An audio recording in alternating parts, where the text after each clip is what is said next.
কি করে সামান্য কিছু টাকা বিনিয়োগ করে অর্গানিক কোল্ড প্রসেসে তৈরি সাবানের ব্যবসা করে নিজের একটা ব্র্যান্ড তৈরি করে বাংলাদেশের মার্কেটে একটা ভ্যালুয়েবল ব্র্যান্ড হিসেবে এস্টাবলিশ করা যায়, তার সামান্য নজির, মানে কি করে সাবানটা বানাবেন তার কিছু অংশ দেখাচ্ছি, দেখুন।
ভিডিওটি দেখলেন, দেখে নিশ্চয়ই এটা বুঝতে পেরেছেন যে বিষয়টা অনেক ইজি।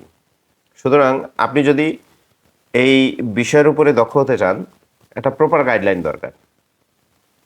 এই প্রপার গাইডলাইনের জন্য আমরা 25টা রেকর্ডেড ভিডিও দেবো আপনার হোয়াটসঅ্যাপে। ভিডিও দেখে দেখে আপনি শিখবেন, হোয়াটসঅ্যাপে 24 আওয়ার সাপোর্ট পাবেন। যদি কারো প্রয়োজন মনে করেন তাহলে স্ক্রিনে দেওয়া হোয়াটসঅ্যাপ নাম্বারে এখনই যোগাযোগ করবেন, মাত্র 999 টাকা প্যাকেজ। ধন্যবাদ।